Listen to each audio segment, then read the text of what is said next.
na minha carreira que possibilita, aqui a oferta, naturalmente, desta aula aberta no âmbito da coordenação que eu faço do grupo científico da bioética e do direito biomédico aqui no Instituto Ibero-Americano de Estudos em Direito. Ora, eu sou João Pereira Xavier, sou professor doutorado pela Universidade de Salamanca em Direitos Humanos. Também com título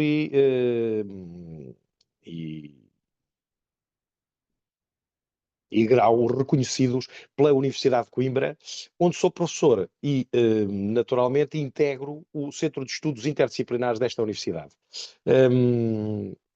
Nessa ótica, como professor do plano de estudos de doutoramento, os estudos contemporâneos, que é um plano doutoral da Universidade de Coimbra, eu organizo no seminário de doutoramento que me compete, no caso de o centro me convidar na qualidade de docente e investigador sénior deste centro de investigação em Coimbra, no âmbito do curso de doutorado em estudos contemporâneos, objetivamente uma unidade curricular, um seminário especificamente sobre bioética e direitos humanos em contexto ibérico, que é aquilo que eu tenho feito ao longo da minha carreira como investigador e como académico. Embora eu seja doutorado em direitos humanos, basicamente tenho estudado a legislação da reprodução medicamente assistida, da ótica da bioética e dos direitos humanos nos últimos 20 anos. Comecei mais ou menos em 2005, com a minha ida para a Universidade de Salamanca para fazer o mestrado, neste caso o mestrado em Direitos Humanos, o qual continuei para estudos de suficiência investigadora e depois para o doutoramento um, na mesma área, passado presente dos direitos humanos, onde abordei estas matérias da bioética e da reprodução medicamente assistida logo na minha tese de mestrado. Minha tese de mestrado é sobre embriões sedentários nas técnicas de reprodução medicamente assistida, e uma vez que o meu plano de mestrado e doutorado é sobre os direitos humanos, sobre a história dos direitos humanos, sobre a memória dos direitos humanos e sobre os tratados internacionais, portanto, uma tese de direitos humanos e direito público europeu e internacional, e eu estava na Universidade Espanhola e sou português, naturalmente, nascido em Coimbra, estou aqui no meu escritório de advocacia, João Pereira Xavier Advogados, em Coimbra, como se pode ver. Eu poderia estar perfeitamente a partir de Salamanca ou de uma outra localização, nomeadamente aqui na Universidade de Coimbra. E nessa ótica, continuei os meus estudos a uma fase de doutoramento na Universidade de Salamanca, no mesmo projeto doutoral, pré-Bolonha, antes do sistema de Bolonha, o que se vê já pela minha falta de cabelo e alguns cabelos brancos na barba, e nessa ótica desenvolvi uma tese de doutoramento que vai dar agora a estampa. Não houve oportunidade de trazer aqui para esta aula aberta, mas eu tenho um convite para ela ser lançada internacionalmente no final deste mês, portanto ficam já aqui vocês com o teaser. Vai-se chamar o meu mais novo livro, que sairá do editorial Ratio da Faculdade de Direito da Universidade de Salamanca, Bioética e Direitos Humanos, 20, 20 anos de reprodução medicamente assistida em contexto ibérico. Está em castelhano, naturalmente, foi a minha destinação ao longo da minha carreira. Eu sou um autor bilingue, até trilingue, escrevo e falo várias línguas, mas produzo ciência em português, inglês e em castelhano. Naturalmente, temos aqui no nosso back office o Dr. Tala Belassari, ilustre amigo e companheiro da Universidade Hassan de Marrocos, e tem-me desafiado para fazer algumas participações também em francês, o que tem acontecido, uma vez que eu não falo nem árabe, neste caso, nem marroquino, mas espero vir coletivamente com a estimada colega com quem eu colaboro também na mesma universidade e dos estudos internacionais, poder publicar bilingue, portanto, em árabe e, neste caso, em francês. Já temos feito algum trabalho sobre migrações e sobre, neste caso, sobre Portugal e Marrocos, da ótica dos direitos humanos e da ciência académica. Ora bem, Nessa ótica, eu sou coordenador da área científica bioética e direito biomédico do Iberojur e coordeno também o Master no Coimbra Business School Executive, onde dou aulas também, Bioethics and Human Rights in Iberian Context. Portanto, esta aula é uma aula que basicamente se quer reflexiva e que, à partida, procura juntar estes meus 20 anos de experiência a chamar a atenção para as questões da bioética e dos direitos humanos que me ocuparam ao longo da carreira. Só para dar uma nota também de carreira, eu sou advogado europeu, advogo em Coimbra, em Portugal e, neste caso, na Europa, maioritariamente sobre estas áreas do direito que também trabalho, mas de uma perspectiva interdisciplinar. E na Universidade de Salamanca, como becário da Fundação General da Universidade de Salamanca, eh, fiz também a minha tese de pós-doutoramento em Direitos Humanos e Bioética, neste caso numa visão tripartida, Portugal, Espanha e Brasil, onde falei sobre a gestação de substituição e a legislação em vigor, que também integram o meu livro, mas que integraram um dos meus primeiros livros, sobre essa matéria, a gestação de substituição, gestación por sustitución, em perspectiva comparada. Então, sou um autor interdisciplinar, ibérico, pero não de cerdo, como eu costumo eu dizer aos colegas espanhóis que me costumam ouvir e aos meus alunos. Queria dar nota também para todos aqueles que estão no auditório e que estejam interessados também no pós-doutoramento. Eu e o professor Fábio Veiga somos coordenadores neste momento de um projeto interdisciplinar de pós-doutoramento na Faculdade de Direito da Universidade de Salamanca, com os parceiros a Fundação General da Universidade e a Faculdade de Direito em si, que reconhece a nossa capacidade organizativa, a parceria com universidades estrangeiras e, neste caso, a minha afiliação à Universidade de Salamanca e a integração no Iberojur. E então nós, com a direção do professor Lourenço, do catedrático professor Lourenço Bulhosa Vadel, coordenamos uma extensão ibero-americana para o mundo ibero-americano do pós-doutorado da Faculdade de Direito da Universidade de Salamanca, neste caso, altos estudos de pós-doutorado em Direito, mas no nosso caso com um twist ibero-americano. Encontram-se as inscrições, passo a publicidade, abertas até ao final de março, se a memória não me falha. Claro que, naturalmente, só poderão aceder a esse programa de doutorado quem conseguir entrar, carta de documentação, os documentos normais do costume e, objetivamente, documento comprovativo de doutorado. Portanto, só quem tem doutorado, quem tiver doutoramento, é que pode aceder ao pós-doutoramento. De qualquer das maneiras, fica aqui já a nota de declaração de intenções do que é mais ou menos o meu currículo. Para além disso, não queria deixar para trás as cadeiras de Direito Civil e Direito Público que eu fui lecionando ao longo dos anos no Coimbra Business School, quer no mestrado, quer na licenciatura, e neste caso, Teoria Geral do Direito Civil, Direito Constitucional Contemporâneo, Direito das Execuções, Direito da União Europeia e direito comercial e das sociedades. Nessa ótica, depois surgiu o convite para eu coordenar a unidade curricular de Direitos Fundamentais no mestrado, o que fiz até recentemente com muito interesse, e na área do direito público também, para além da área do direito privado.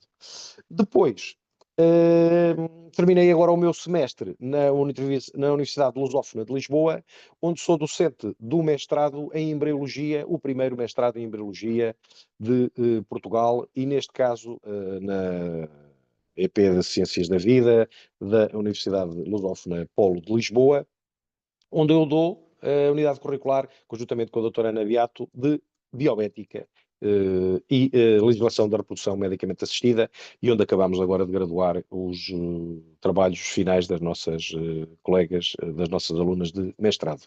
Portanto, por estas razões, cabe-me a mim aqui receber-vos nesta aula aberta para vos chamar a atenção para estas matérias.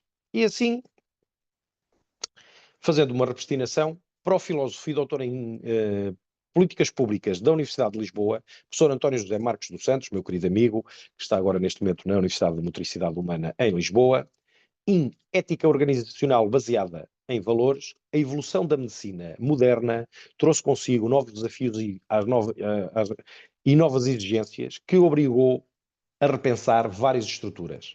Não só no nível da ética médica, até aqui ancorada numa relação paternalista médico-doente, mas também nos sistemas que governam as organizações prestadoras dos cuidados de saúde em Portugal, na Europa e no mundo em geral. Esta circunstância é merecedora de uma particular atenção do ponto de vista ético, uma vez que alguns dos modelos organizacionais estruturadores da inovação, qualidade e ávidos por resultados a curto prazo, imediato até, foram também responsáveis pela criação de questões éticas emergentes dentro dessas próprias organizações, tornando-se desta forma necessário a criação de uma estrutura que esteja particularmente atenta ao novo tipo de problemas éticos que não são necessariamente clínicos, mas são organizacionais.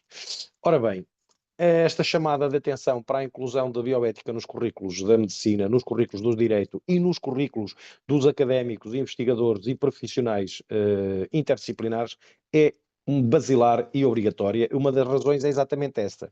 A realidade supera o direito.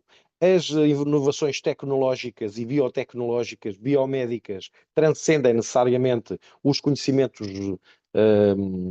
jurídicos do seu tempo, e então a legislação anda sempre a correr atrás da realidade.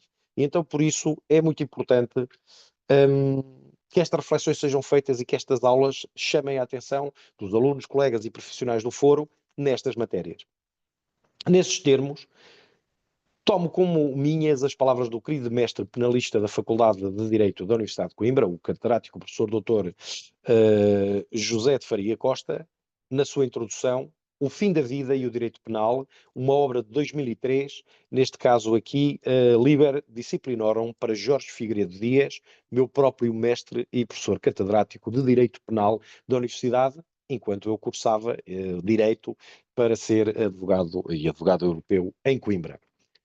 E nas palavras do professor José de Faria Costa, ele próprio honrando o nosso mestre, professor Jorge Figueiredo Dias, de ambos, naturalmente, o problema do fim da vida constitui, a vários títulos, uma daquelas matérias que levantam rejeições atávicas, independentemente do ponto em que nos situemos ou da matriz ética, religiosa, jurídica ou filosófica de que partamos, a ser tratada, valorada e estudada, para além de poder ser o lugar onde todas as incompreensões são possíveis. O professor José Faria Costa, eu próprio um poeta do direito, se me permitem, escreve com toda a transparência e com uma densidade brutal, que aqui não me cumpre a mim traduzir. Mas, basicamente, seguindo nas palavras dele, há como que uma obstinação de rejeição, sobretudo hoje, de tudo aquilo que diz respeito ao fim da vida, diga ou não respeito à morte. E não precisamos de ser hegelianos para percebermos que somos seres para a morte. Nascemos e vamos ter um fim natural. Isto é, seres que são e que se movem num horizonte último e que têm, na linha do tempo, uma linha derradeira. Bem lá no fundo, esse portal jamais aberto e desvendado em que a morte se traduz. Mas particularmente interessante, para continuarmos neste tom de introito, revela-se por sobretudo na abissal disparidade de tratamento que podemos captar, por um lado, na torrente de estudos de consequências do fenómeno social da morte, o que é que acontece na morte, o que é que acontece juridicamente, no caso do direito à família das sucessões, no pós a morte, em termos patrimoniais, em termos emocionais, por outro lado, na torrente de estudos de consequência do fenómeno social da morte, e por outro, na exiguidade e menos ausência de trabalhos sérios, fundamentados e racionalmente sustentados que tenham ou tentem perceber a morte, mas antes pela simples interrogação do verdadeiro sentido matricial daquilo que definimos que a morte é. Então, o direito, que também tem em si muita filosofia, a filosofia do direito. Aliás, foi agora a última aula do meu mestre de filosofia do direito, o professor Pinto Bronze, esta sexta-feira, na Faculdade de Direito da Universidade de Coimbra, em que se jubilou.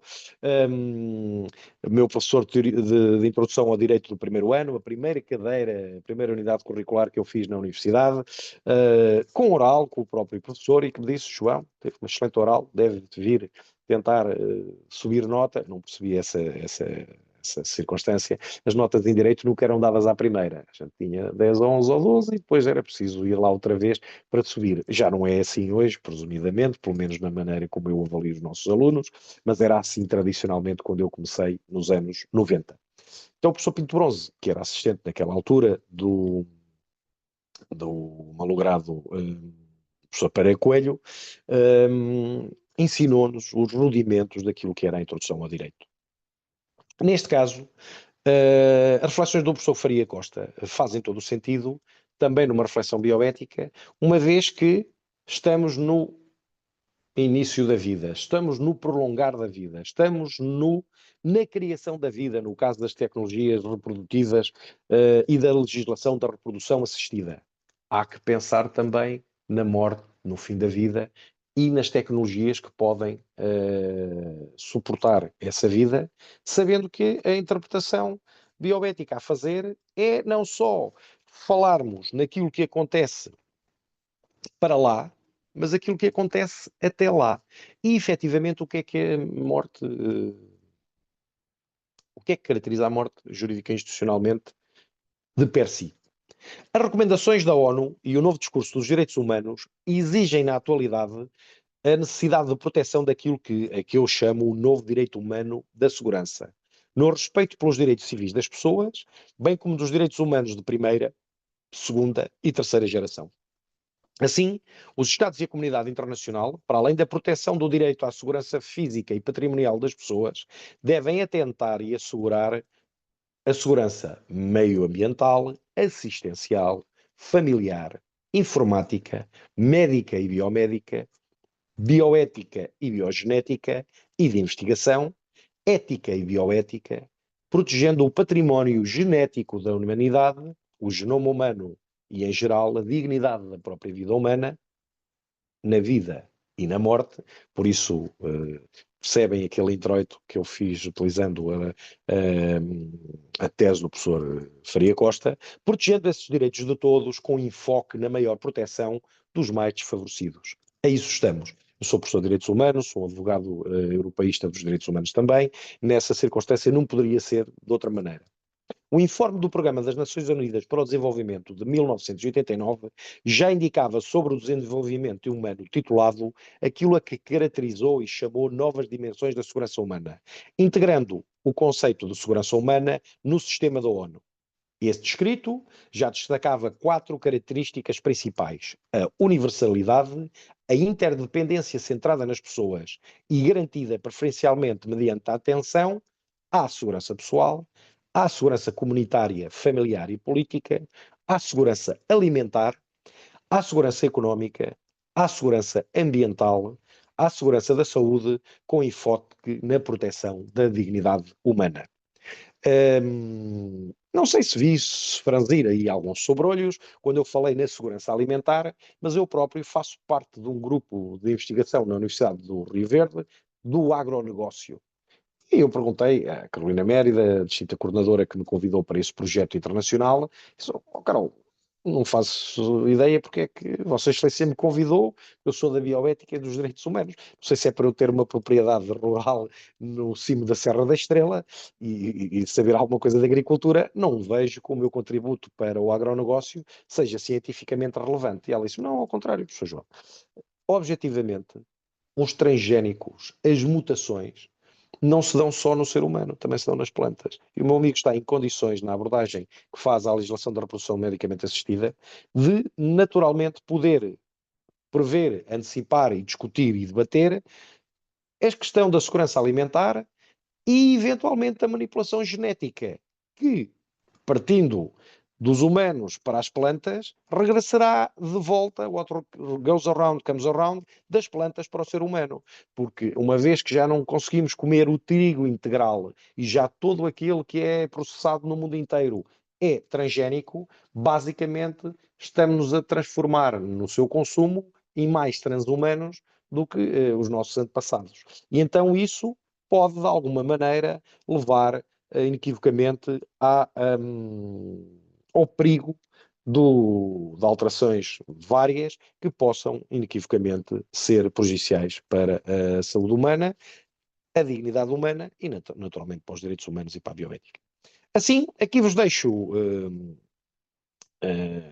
proceder com esta a reflexão, mas recomendando de que uma análise correta do direito e da ética é controvertida na análise do direito à vida e do direito à morte.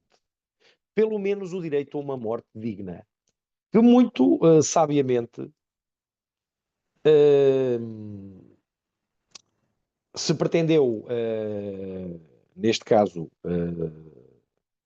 escrever e recomendar numa fantástica obra de Sarto de Carvalho, homenagem ao professor jubilado da Faculdade de Direito de Coimbra, professor doutor Diogo Leite Campos, exatamente sobre direitos humanos e direito internacional. E biomedicina, no sentido de que não podemos abandonar os tratados internacionais fundantes dos direitos humanos, não podemos abandonar, no caso europeu, o direito europeu e, no caso mundial, o direito internacional público e, inequivocamente, os tratados internacionais de biodireito. Assim, as reflexões sobre a vida e a morte são intrínsecas àquilo que eu considero uma reflexão bioética completa sobre direito biomédico e biomedicina.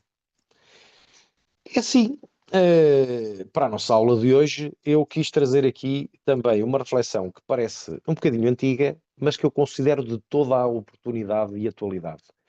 Também para reflexionarem sobre os efeitos que o Covid teve na ciência, neste caso na biomedicina e no direito biomédico, e objetivamente no impacto que teve direto na nossa vida e na nossa vida cotidiana, e que teve ou não teve no direito da medicina, no direito médico e na medicina em si, e no direito em geral, sobretudo nas políticas públicas para a saúde.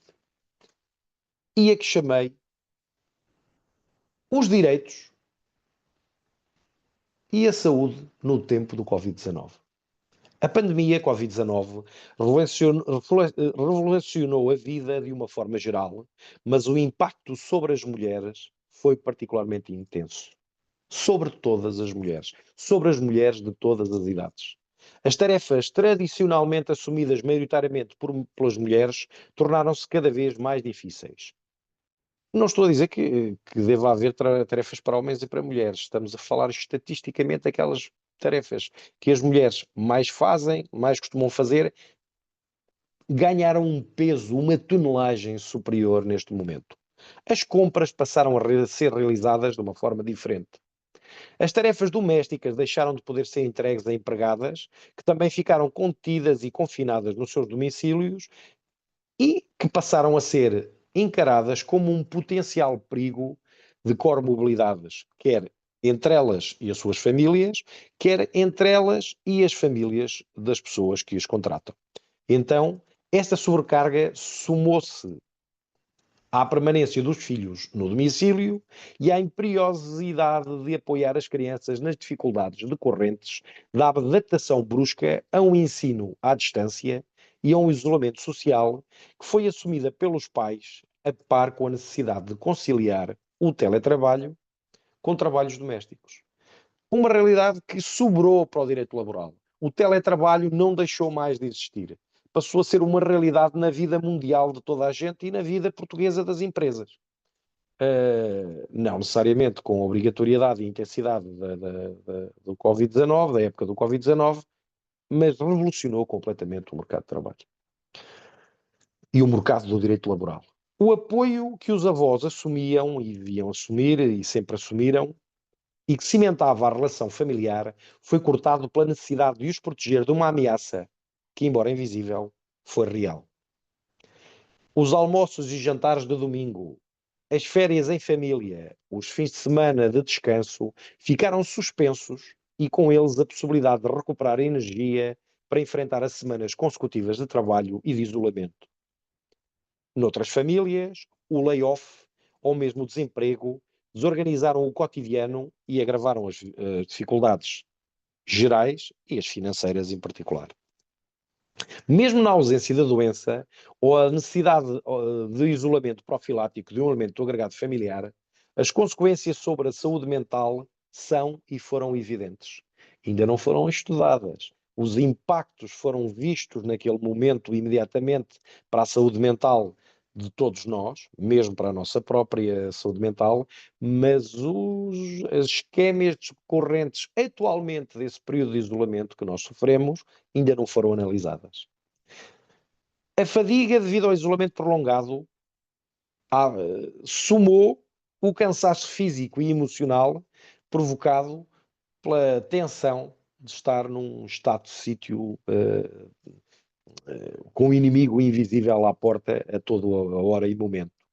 E as sequelas puramente orgânicas também terão um custo ainda incalculável. Um custo que ainda não foi calculado nem avaliado.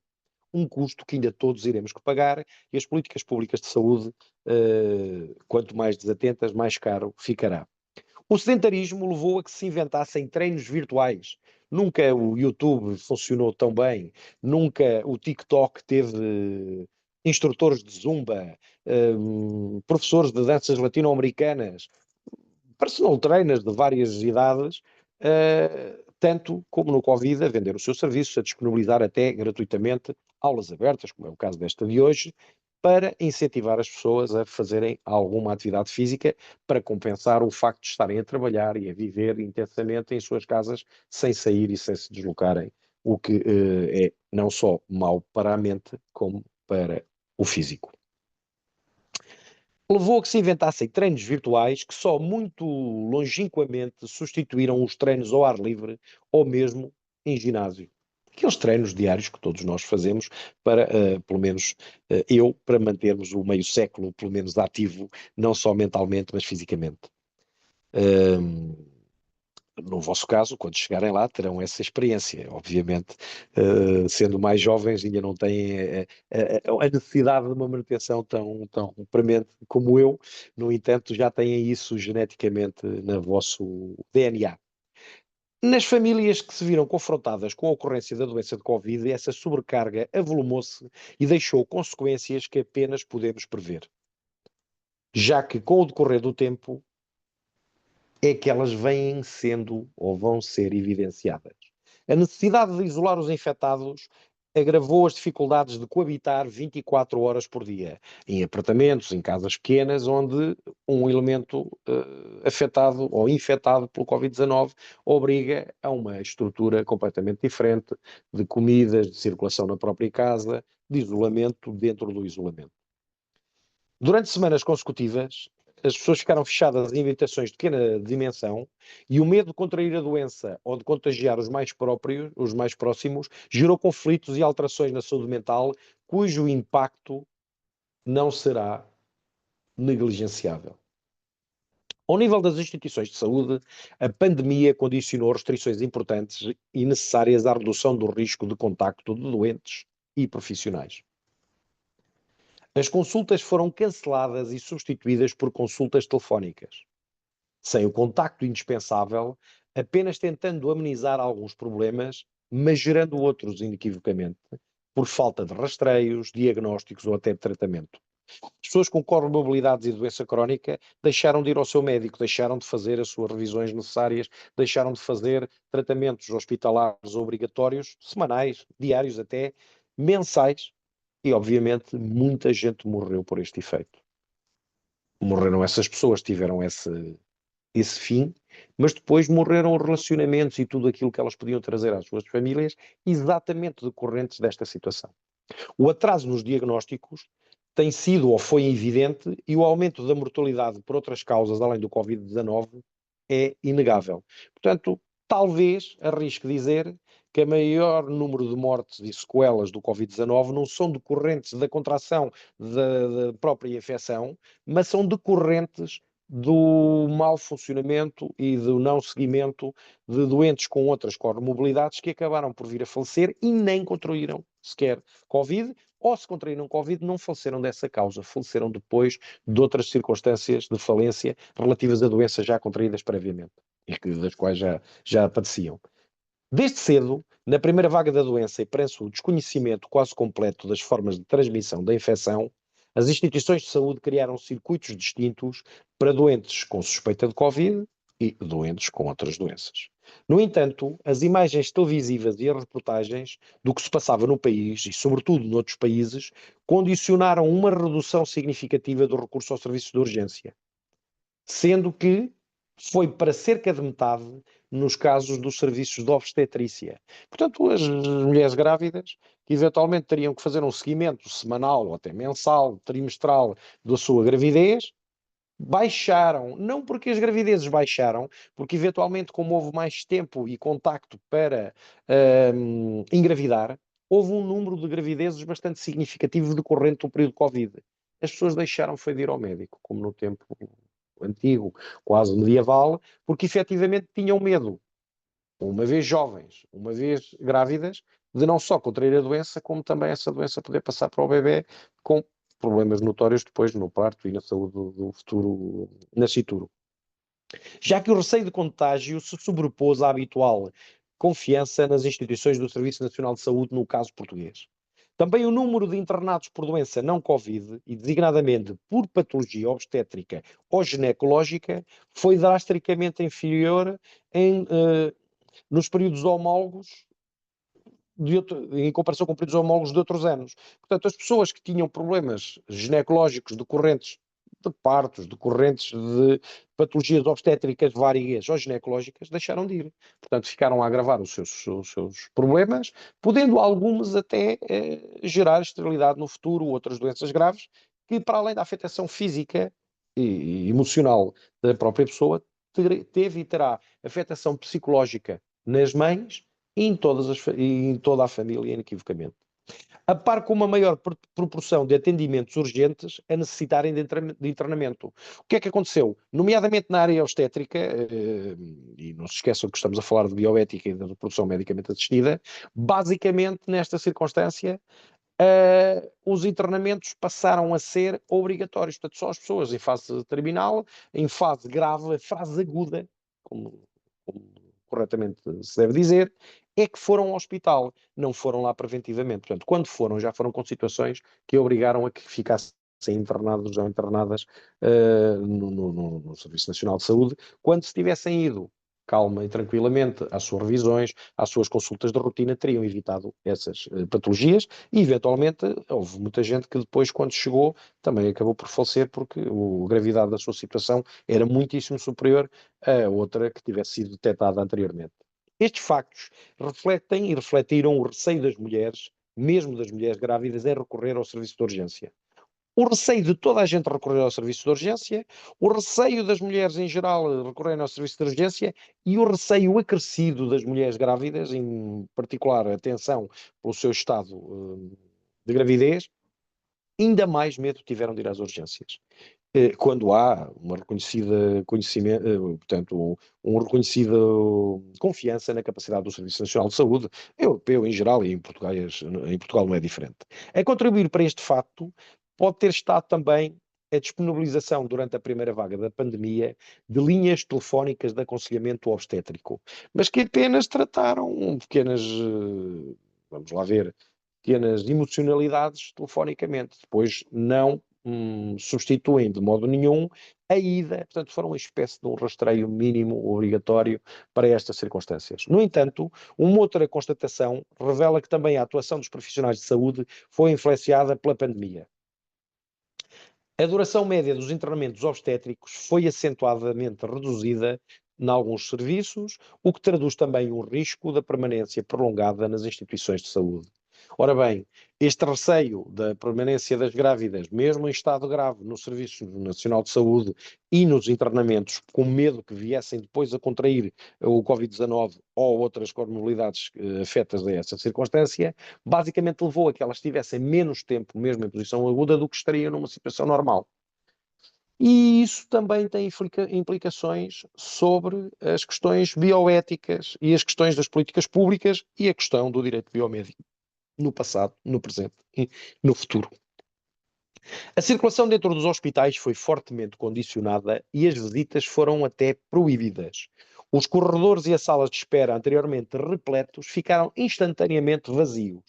Estas medidas, embora necessárias, foram extremamente restritivas, até pela falta de condições e de preparação dos edifícios para as manter, em que a impossibilidade de alocar circuitos específicos de isolar pacientes foi uma constante em todos os serviços do território nacional, do Serviço Nacional de Saúde português. Assim, muitos doentes morreram após longos dias de internamento solitário, sem se despedir sequer dos seus familiares, entregues aos cuidados de profissionais que apenas envergavam fatos de proteção que acentuaram e acentuavam o distanciamento, neste caso humano e institucional, e apenas permitiam ver o sorriso do olhar, uma vez que o rosto estava tapado pelas máscaras verdes, com o medo de contrair o Covid-19.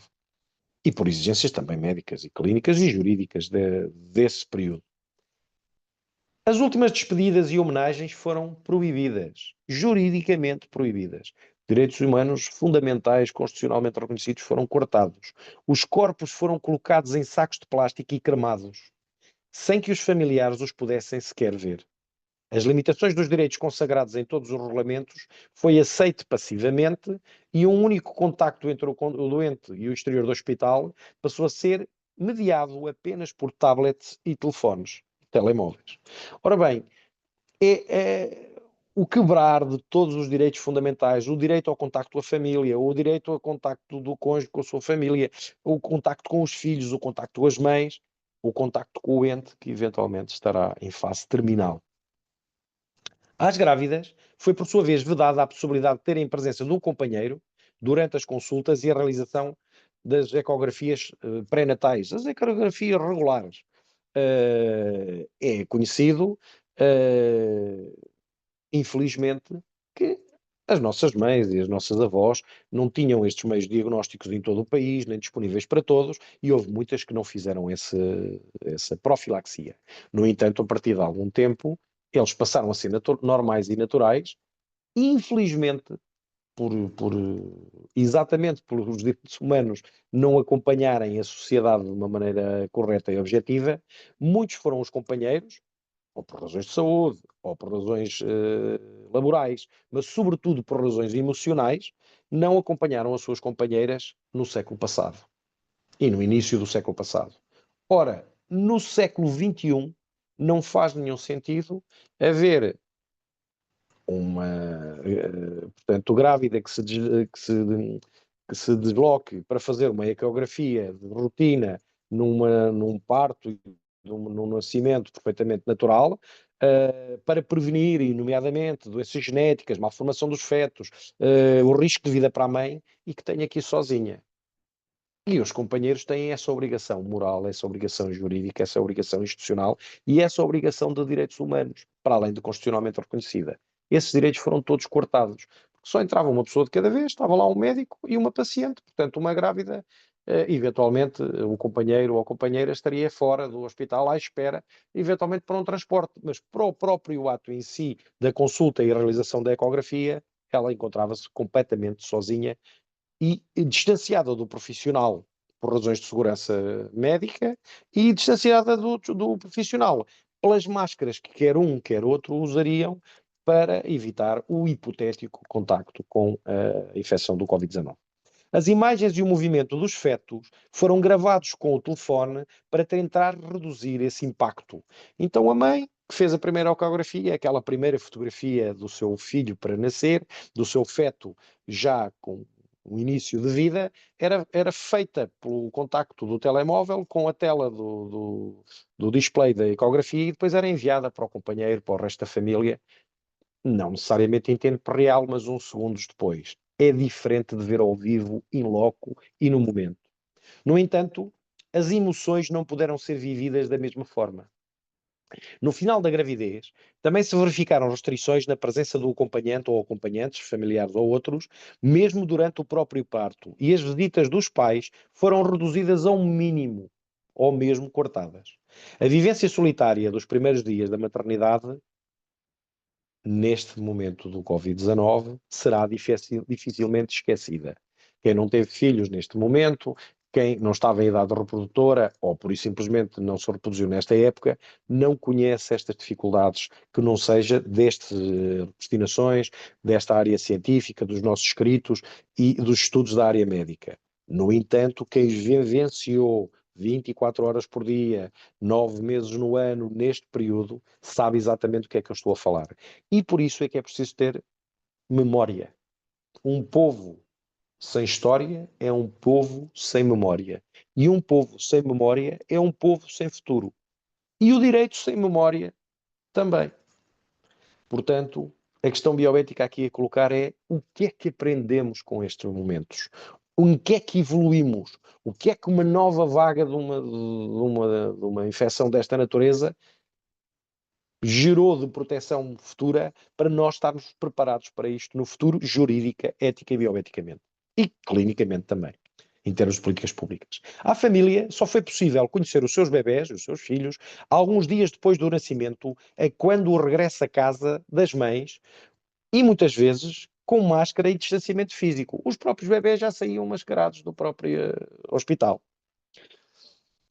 Às grávidas com infecção SARS-CoV-2 foi imposto um isolamento e o parto decorreu num ambiente pesado, com profissionais de saúde envergando fatos de proteção total individual, máscaras e viseira, apenas deixando ver os olhos, aquele sorriso do olhar que falávamos.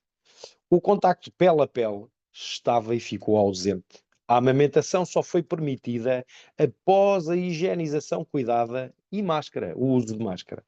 Em algumas ocasiões, sobretudo inicialmente, temendo-se a transmissão entre a mãe e o bebê, separaram-se os filhos das mães.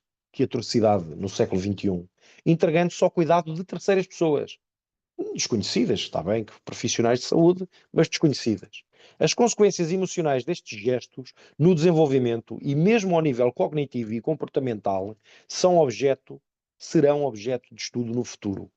É natural que a vinculação de um bebê recém-nascido à sua mãe será completamente diferente se imediatamente ao nascimento ela o possa amamentar e o ter com ela naquele segundo, ou ele ser entregue a uma terceira pessoa para ser entregue depois de 2 ou 3 dias a caminho de casa com uma máscara.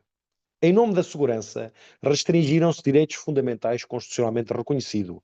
Reverteu-se tudo aquilo que demorou décadas a construir nos tratados de direitos humanos.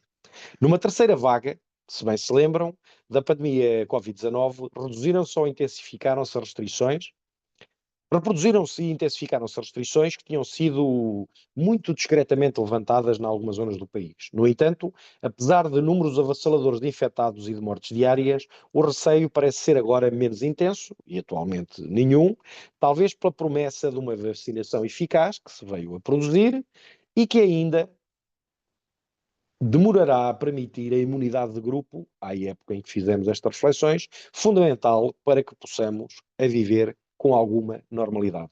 A pergunta que vos faço é, mas ficará tudo igual depois do Covid-19? Nada pode ficar igual. Nada pode ficar no direito, nada pode ficar na medicina, nem no direito biomédico. Tem que haver protocolos para estas circunstâncias e protocolos que, mantendo a segurança bioambiental, biogenética, biomédica, consiga garantir aquilo que é um mínimo de dignidade humana e o que é a defesa dos direitos fundamentais e dos direitos humanos em geral. Após a terceira vaga, portanto, atualmente, não foi até então possível fazer ainda os balanços necessários, mas já se podem antecipar consequências nefastas, inequívocas, algumas irreversíveis, na saúde física e mental, a par de custos económicos que levaremos anos para recuperar.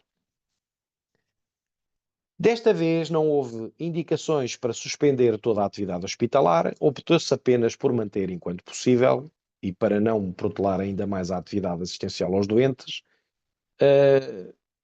algumas dos rastreios que estavam marcados. Mas a velocidade da propagação da infecção do SARS-CoV-19 e a aparente maior agressividade da estirpe inicialmente identificada no Reino Unido, já numa terceira fase, se lembram, esmagaram todos os planos de contingência, levando os hospitais a reverterem e a reinventarem os seus espaços, encerrando enfermarias, criando unidades de cuidados intensivos em tendas, onde antes existiam meros armazéns. Estivemos e vivemos o pior pesadelo das nossas vidas, confinados em casa a lutar nos hospitais, aceitando a inevitabilidade da situação que nos roubou o nosso modus viver. As certezas adquiridas e os afetos desejados foram superados. Será que aprendemos algo com esta terrível realidade? Ou, pelo contrário, continuamos tão desprotegidos e desprevenidos como até aqui? Meus queridos amigos, alunos e auditores deste curso,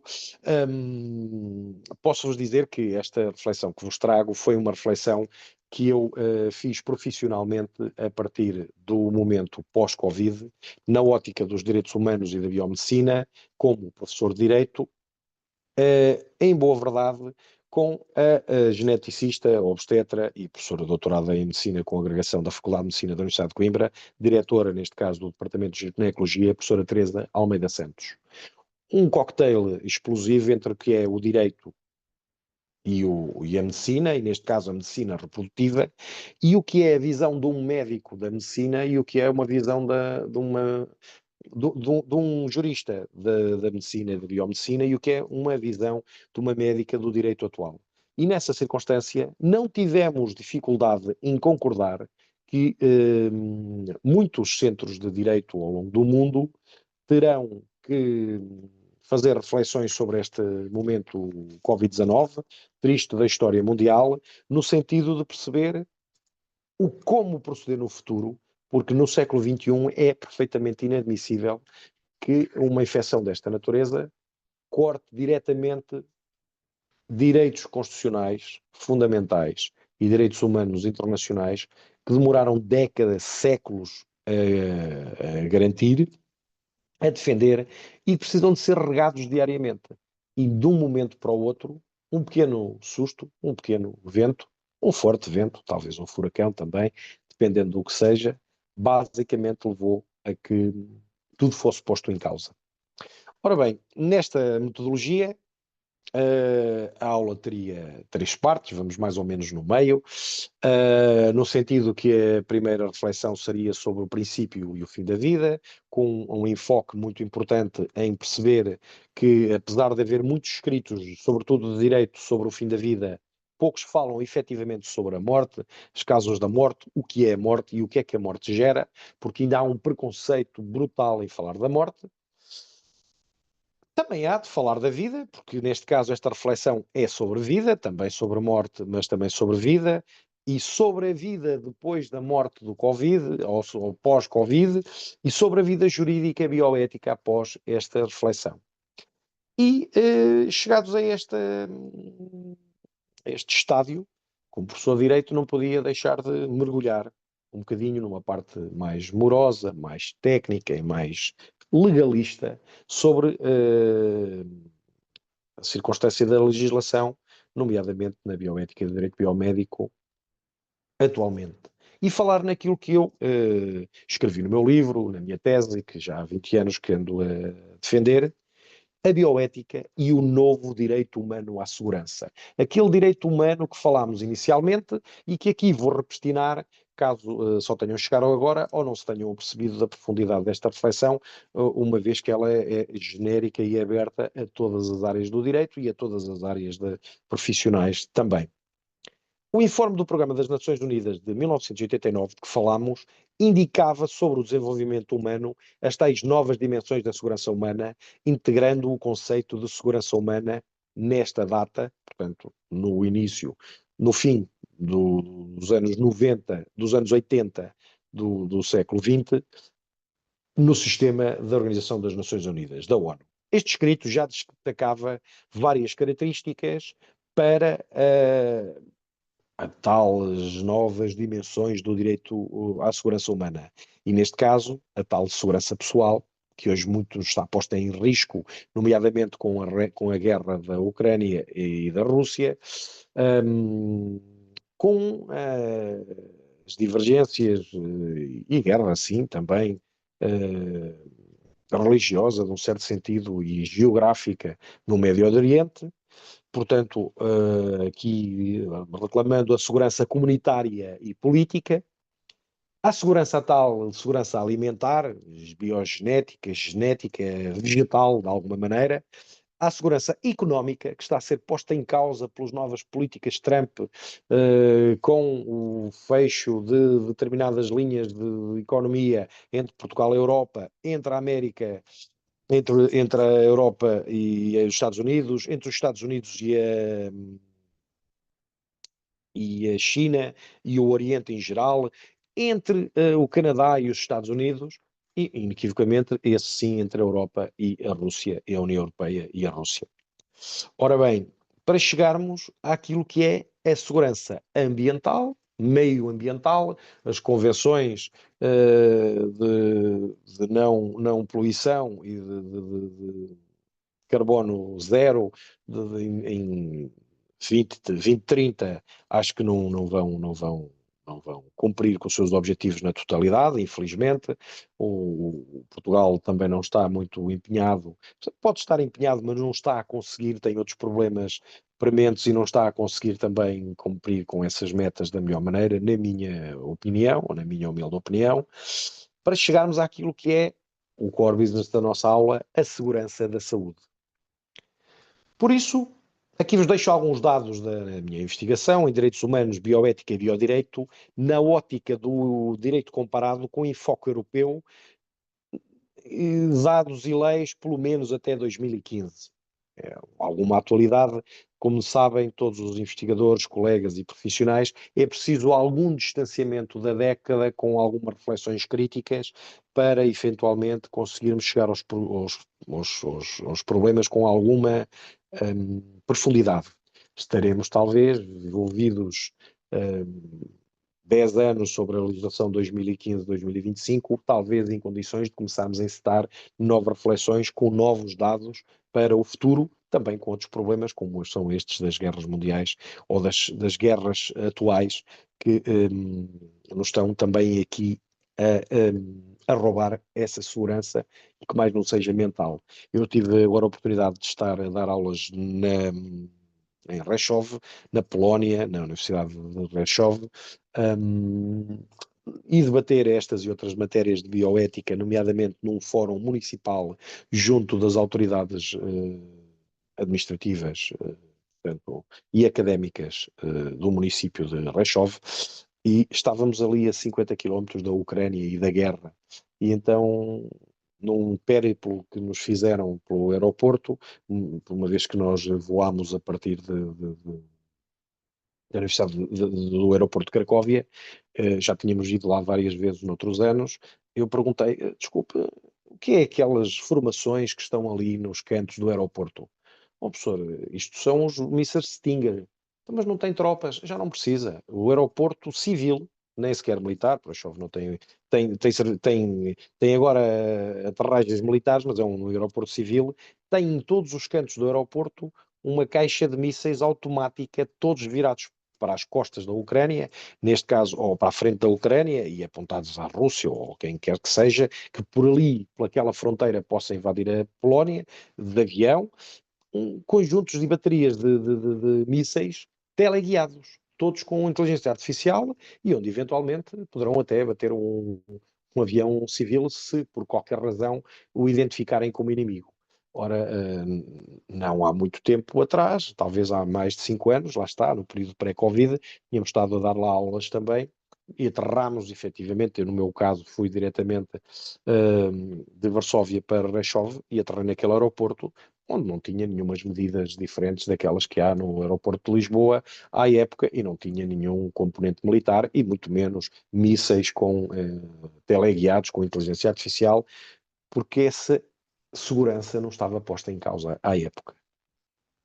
Ora bem, estas reflexões podem ajudar na matéria do direito à segurança da saúde, em questões que se colocam no Departamento da Bioética e do Biodireito, e que são muitas, onde se apresentam desafios relativamente à proteção desse novo direito humano aos Estados, à comunidade internacional, sabendo que os exemplos de legislação traduzidos aqui só se referem maioritariamente a normas de países europeus, que é o meu pátio científico, partindo de reflexões ibéricas deste contexto das universidades que eu aqui represento, e por isso fiz a minha apresentação prévia dos doutoramentos que tenho na Universidade de Coimbra, neste caso na Universidade de Salamanca, e reconhecido na Universidade de Coimbra, e as posições que tenho como professor e investigador sénior nestas duas universidades.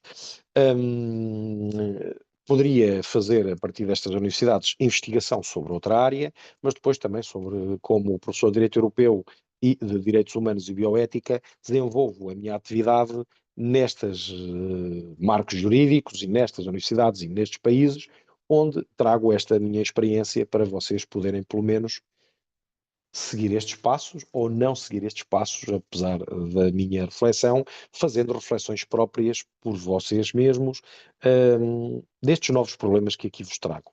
Na sua dissertação de mestrado em Ciências Jurídicas Civilistas, neste caso na Faculdade de Direito da Universidade de Coimbra, a professora da Universidade Autónoma, atualmente, Stella Marcos de Almeida Neves Barbas, diz que, na lei espanhola de 35 de 2008, de 26 de novembro, com o seu espírito eminentemente progressivo e liberal, autoriza a intervenção da manipulação em investigação de embriões e a sua posição posterior destruir até o 14º dia depois da fecundação o embrião em si, porque considera que até à data não há existência de vida comum individualizada.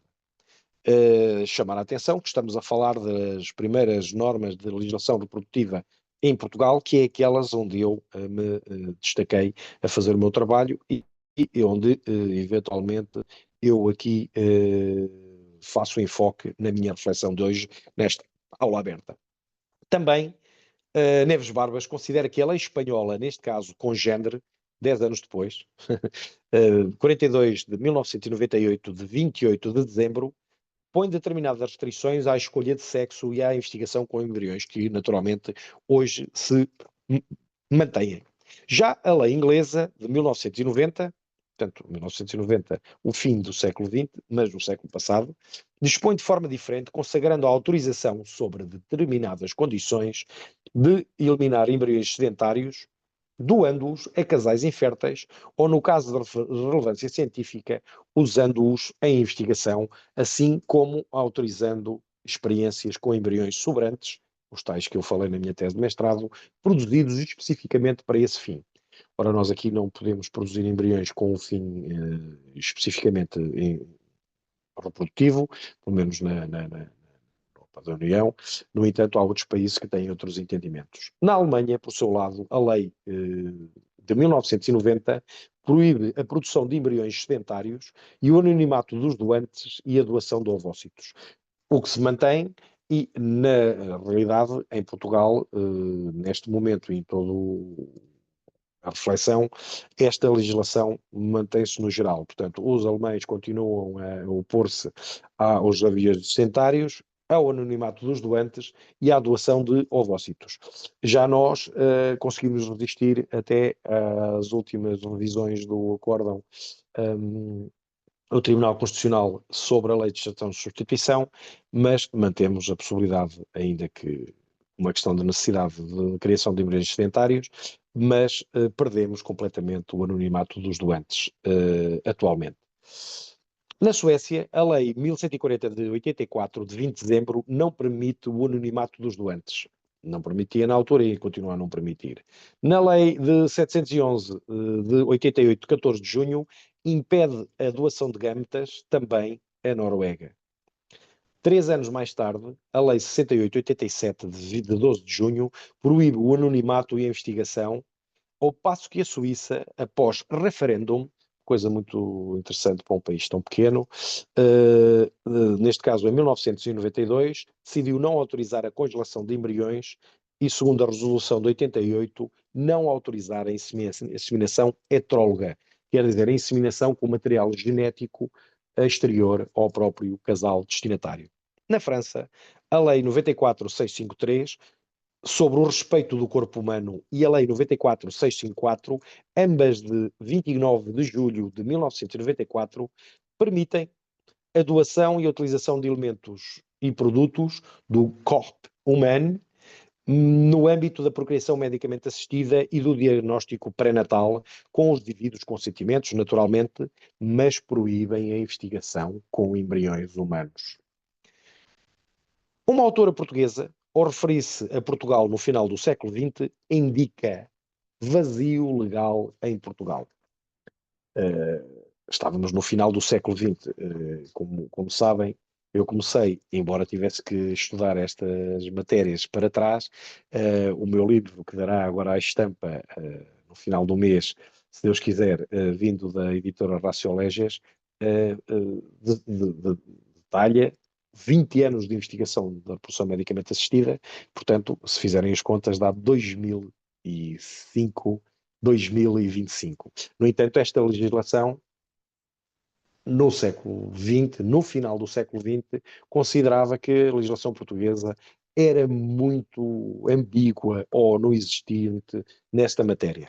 Para o professor Guilherme de Oliveira, professor jubilado de Direito da Família e antigo mestre e amigo do centro, fundador do Centro de Direito Biomédico da Faculdade de Direito da Universidade de Coimbra,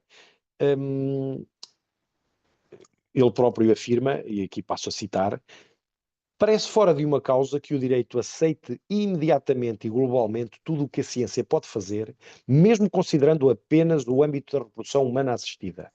Esta atitude significa admitir sem rebuço a inseminação pós-mortem, a experimentação livre em embriões produzidos para este fim e a seleção de quaisquer características de embriões e, mais tarde, até a clonagem. Estamos aqui a falar da clonagem humana. Claro que estávamos ainda num momento embrionário e algumas destas questões foram resolvidas pelos direitos tratados internacionais de biomedicina, outras pela legislação nacional e outro até pelo direito europeu da União Europeia.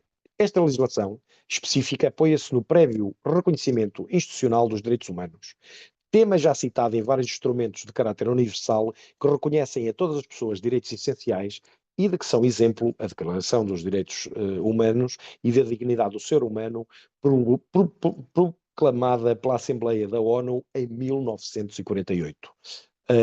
Dizer que eu próprio tive a honra de coordenar um livro do que passou ao catálogo da Faculdade da Universidade de Coimbra, neste caso Passado, Presente e Futuro dos Direitos Humanos, neste caso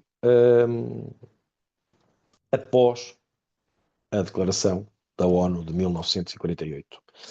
O Convênio para a Proteção dos Direitos Humanos e Liberdades Fundamentais, de 1950, a Carta Social Europeia, de 1961, a Convenção Europeia de Direitos Humanos e o próprio Pacto da ONU, de 1966.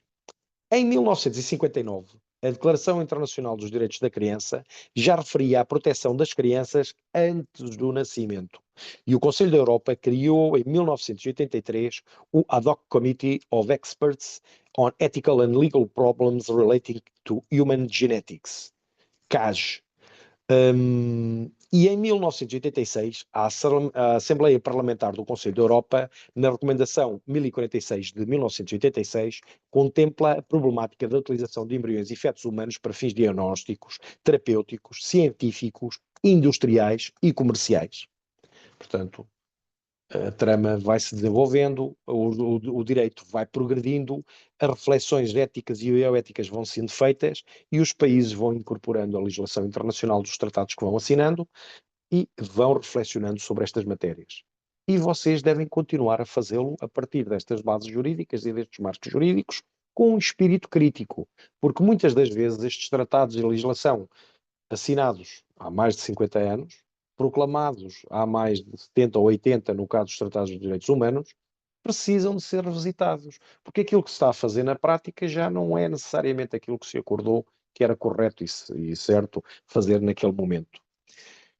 Outros textos internacionais da Unesco, Organização das Nações Unidas para a Educação, Ciência e Cultura, tiveram muita importância para a influência que exerceram, principalmente na legislação espanhola, conforme nos confirma a investigadora Hidalgo Ordaz, bem como outros, como são a Declaração dos Direitos Humanos para as Gerações Futuras, de 26 de fevereiro de 1994, o Comitê Internacional de Bioética e o anteprojeto da Declaração Universal de 1996 sobre o genoma humano, os direitos humanos, e a Declaração Universal sobre o genoma humano e os direitos humanos de 1998. Embora não seja um evento meu, convido toda a gente, não tenho a data, mas será já na próxima semana na Universidade do Porto, será fácil de ver, é com uma organização da professora Luísa Neto, não tenho qualquer... É um disclaimer, eu próprio vou tentar estar presente. Haverá uma repostinação e uma leitura sobre esta declaração, sobre esta legislação internacional de biodireito e a necessidade da sua repostinação e até da sua própria atualização nos termos do texto do tratado. Ora bem, parece uma reflexão muito útil e presumo eu que os meus auditores e auditoras aqui presentes terão interesse. Peço desculpa, mas como não sou da coordenação, serei eu próprio um auditor e um interessado no diálogo intergeracional e interdisciplinar. Sei só que será na Faculdade de Direito, no Salão Nobre da Faculdade de Direito da Universidade do Porto, e que é coordenado pela professora Luísa Neto, com a moderação do professor catedrático da Faculdade de Medicina, com o qual eu tenho o gosto de colaborar já nas últimas décadas, o professor Rui Nunes, e que trazem estas matérias também da ótica do direito e da biomedicina para o palco da atualidade, numa reflexão que eu também acho muito interdisciplinar e na qual eu irei participar inequivocamente, assim me seja possível. Ora bem, segundo a cronologia apresentada pela ilustre advogada e doutora em Direito e Biologia Hidalgo Ordaz, no seu livro quinto, indica também que múltiplos textos emitidos pelo Conselho da Europa sobre a reprodução assistida e que esta catedrática de Biologia elege como os mais importantes e que aqui passo a citar porque podem ser fontes importantíssimas ainda na atualidade para a vossa reflexão. Embora muitos, no meu caso não, já são todos do meu tempo, mas muitos sejam anteriores ao vosso próprio nascimento. Portanto, é útil também fazerem essa repostinação, porque eventualmente fez-se muito trabalho bom, consistente e internacionalmente sustentado por vários países que interviram nestas recomendações e resoluções e que eventualmente valerá muito a pena refletir sobre eles e pelo menos repostinar, quando, se não menos, conhecer. Recomendação sobre inseminação artificial de 1979. Resolução número 4376 de 1979, a Declaração dos Direitos da Criança Nascida. Recomendação 934 de 1982, relativa à engenharia genética. A recomendação de 84, relativa à notificação de trabalhos em que se utiliza o ADN recombinado.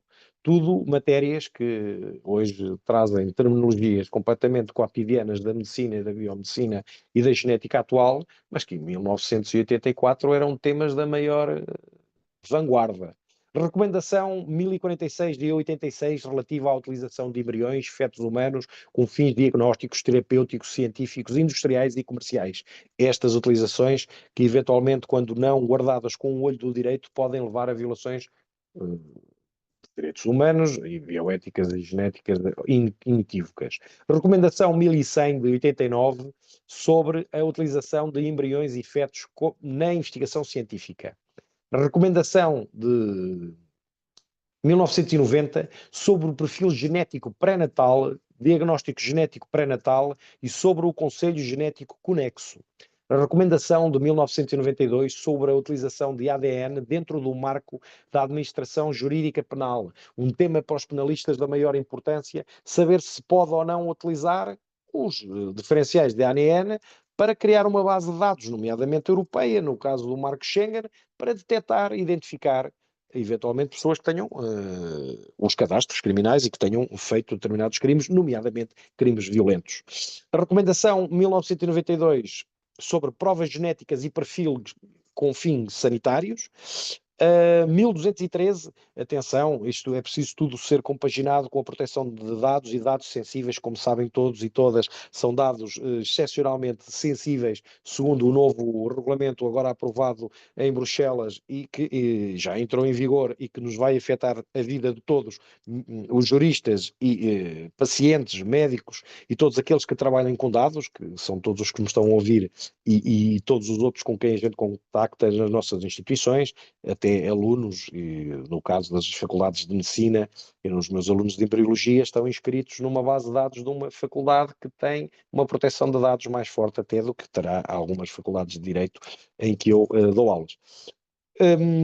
A recomendação 11 de 1994 sobre o perfil como instrumento de medicina preventiva, uma matéria muito importante sobre a medicina preventiva que se tem vindo a abandonar e que é bastante importante. As companhias e as farmacêuticas têm vindo a custear a medicina interventiva, mas a profilaxia da medicina preventiva levará, sobretudo em povos com capacidade financeira inferior à Europa, soluções de medicinas alternativas que para os serviços nacionais de saúde dos vários países e eventualmente para as políticas públicas de saúde sairiam muito mais em conta ao erário público. O Convênio dos Direitos Humanos e da Biomedicina, inequivocamente, de 1996, este convênio surge com a necessidade de conjugar os avanços da biomedicina e o respeito pela dignidade humana. A necessidade de desenvolver a experimentação biológica em proveito da presente geração e das futuras não deve esquecer-se dos perigos da realização das ações que ameacem a pessoa enquanto indivíduo, mas também como espécie humana e que desprotejam o genoma humano de per si.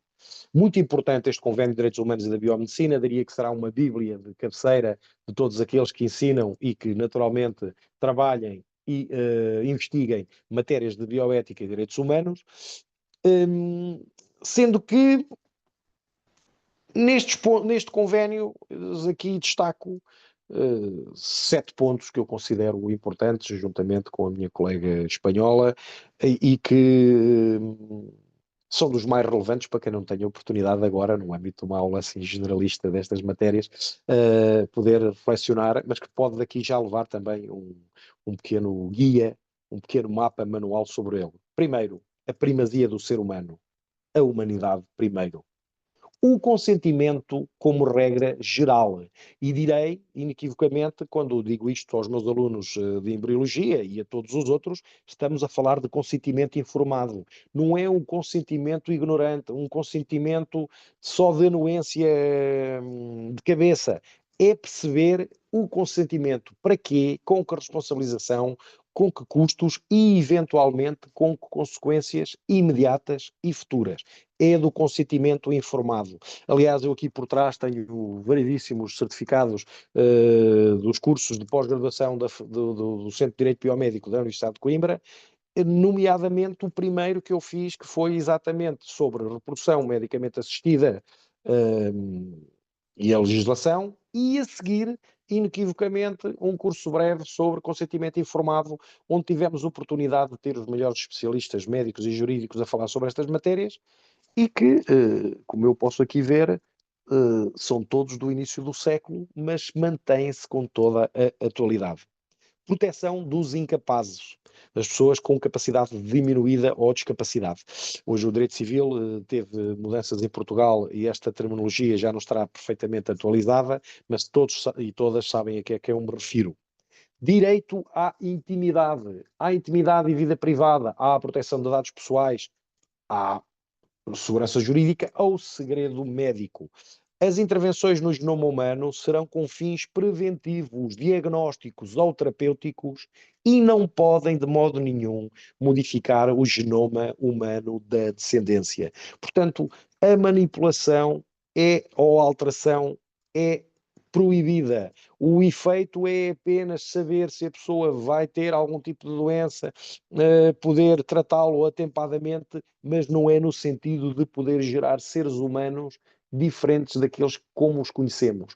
As mutações e alterações serão feitas ao longo dos milénios pela própria natureza. Não é justo, ético, bioético e legal alterar o genoma humano. Na realidade, nós ainda não temos, na minha humildade e ignorância direi, conhecimentos suficientes para o fazer, embora já haja quem diz que sabe exatamente como é que se escreve a forma do genoma humano e consegue individualizá-lo, mas só num fumus iuris, depois com toda a perfeição nós próprios já sabemos o que é, mas ainda não temos o conhecimento necessário para balizar e descrever o genoma humano como hoje ele se nos apresenta, quanto mais alterá-lo. Portanto, às vezes, um pequeno sopro pode levar a humanidade no sentido de uma quimera e no fim das gerações e descendências futuras. Toda a investigação sobre embriões in vitro deve assegurar uma proteção adequada do embrião.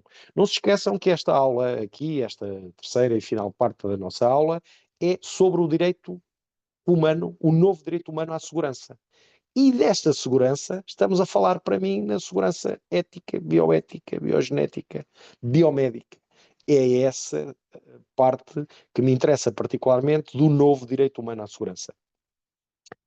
Inequivocamente, considerando que no direito anglo-saxónico nem sempre é assim, sem ofender nenhum país em particular, mas pelo menos para todos os que defendemos os tratados de direitos humanos e inequivocamente, a não comercialização do ser humano de per si, nem a aproveitação do homem pelo homem, da mulher pela mulher, não sei como é que se diz isso hoje atualmente, o corpo humano e as suas partes não podem ser fontes de lucro.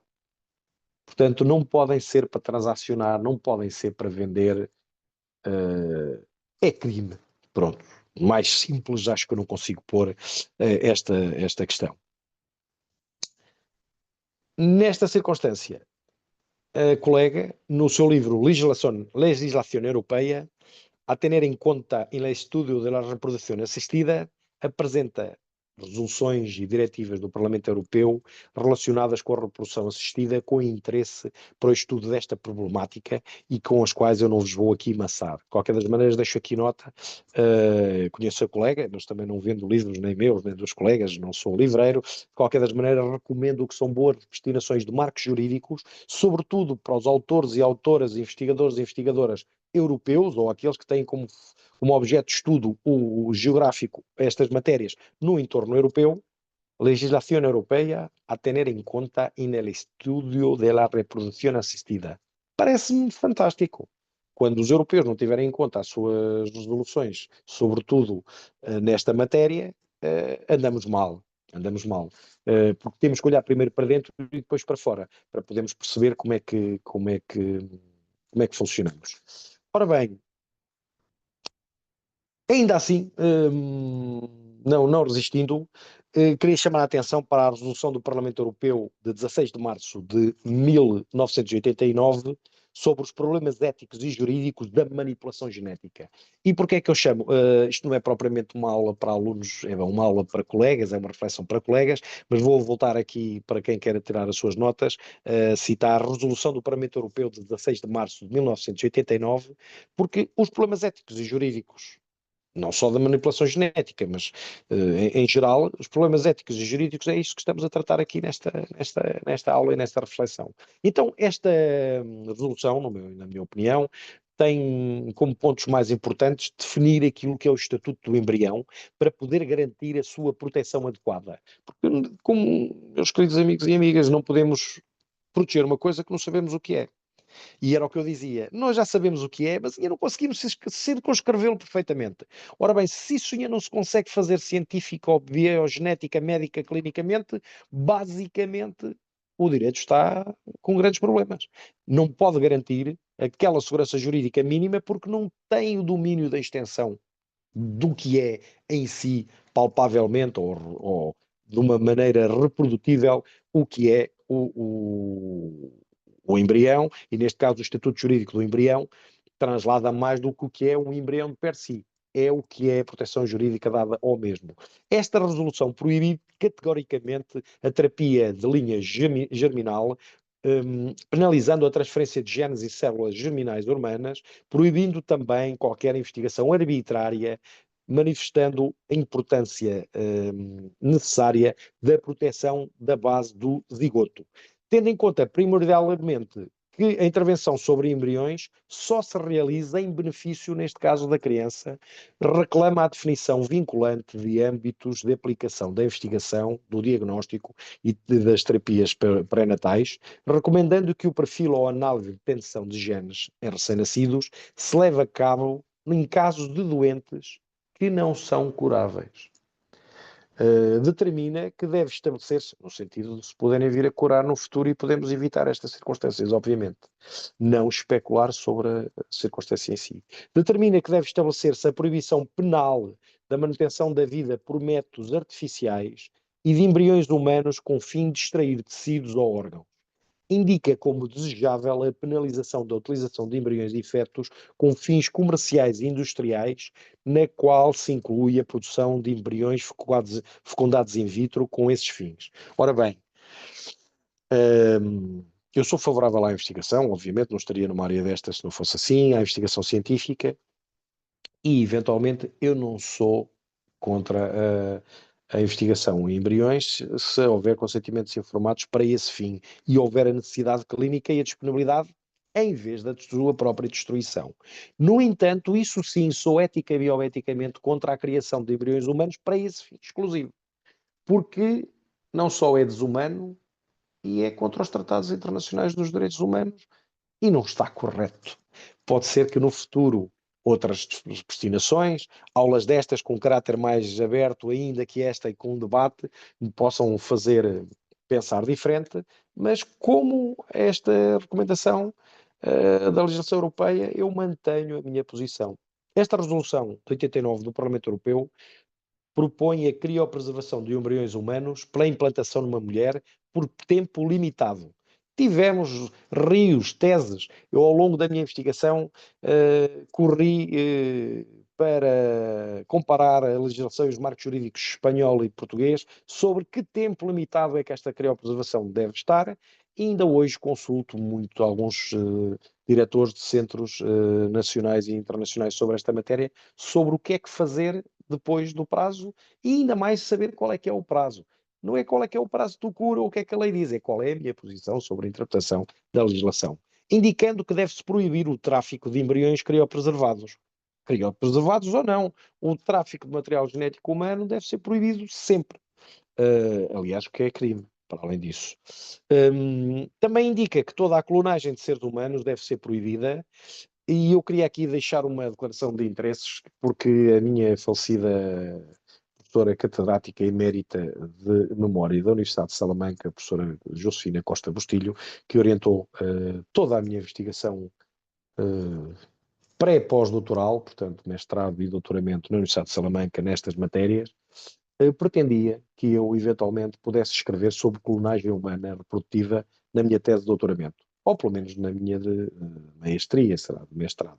E eu escolhi os embriões sedentários e depois todas as outras matérias que eu ensino nas minhas aulas, como reflexão ibérica de direito comparado sobre a legislação da reprodução medicamente assistida Portugal e Espanha.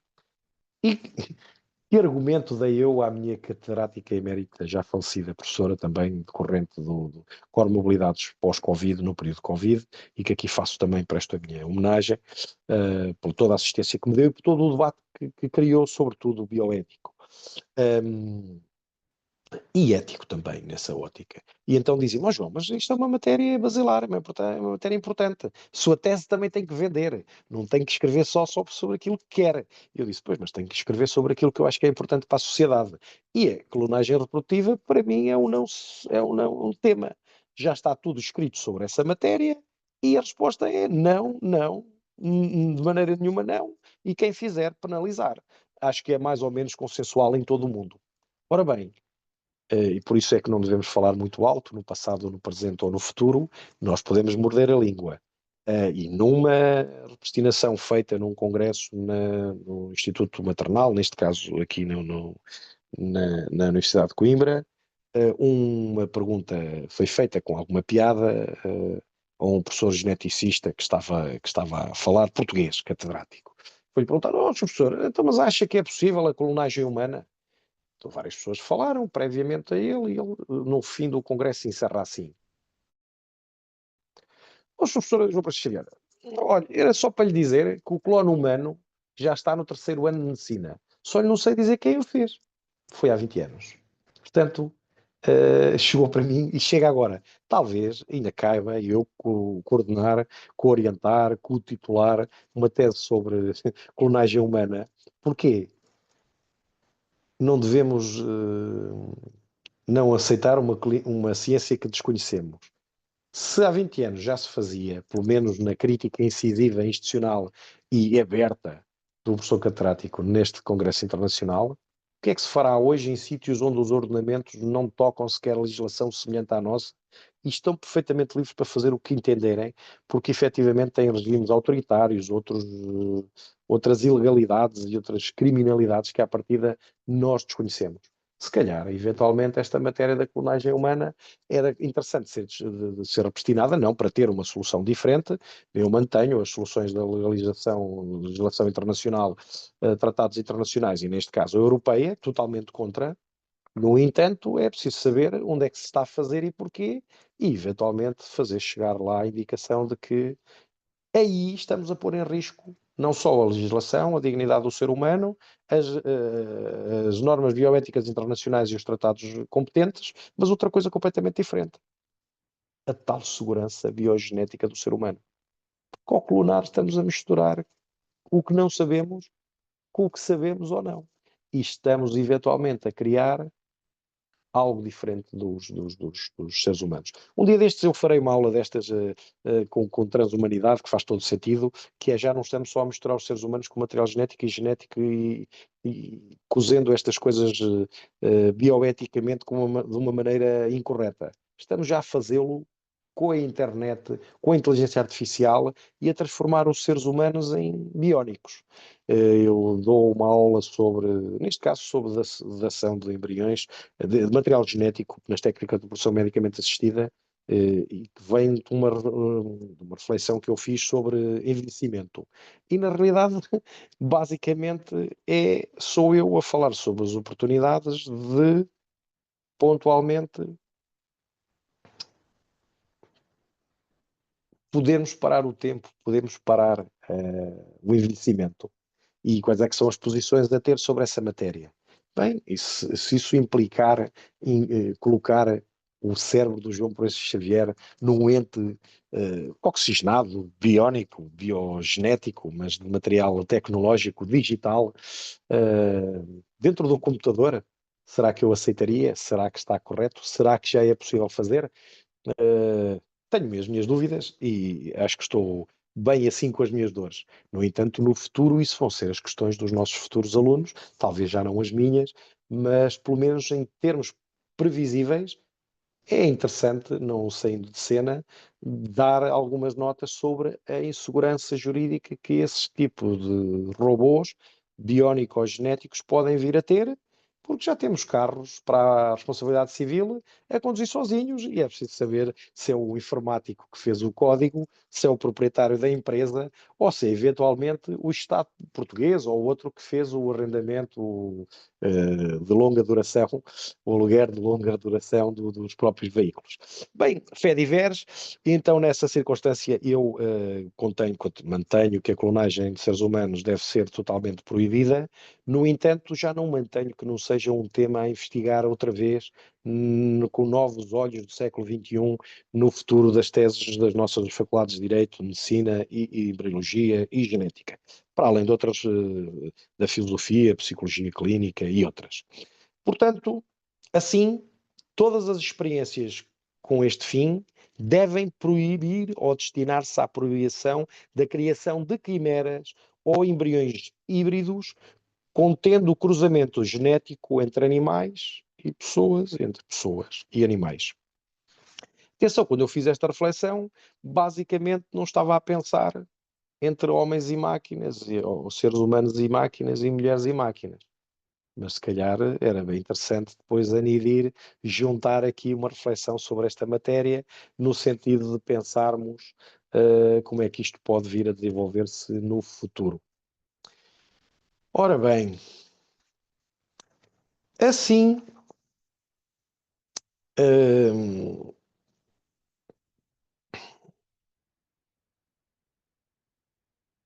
no ano de 1990, comigo no 12º ano de escolaridade, diga-te, Tarra, estamos a atingir o nosso limite? Professor Fábio, sim, não tem problema, É mas isso, é é muito isso, é isso, é isso, é isso. interessante. É isso, é isso. Mas Então, mas eu vou aqui encurtar, tenho só uma até para manter. pergunta. Diga. Tenho só uma pergunta. pois sou especialista em estudos internacionais estratégicos e da segurança. E você falou da segurança alimentar, segurança medical e tudo isso.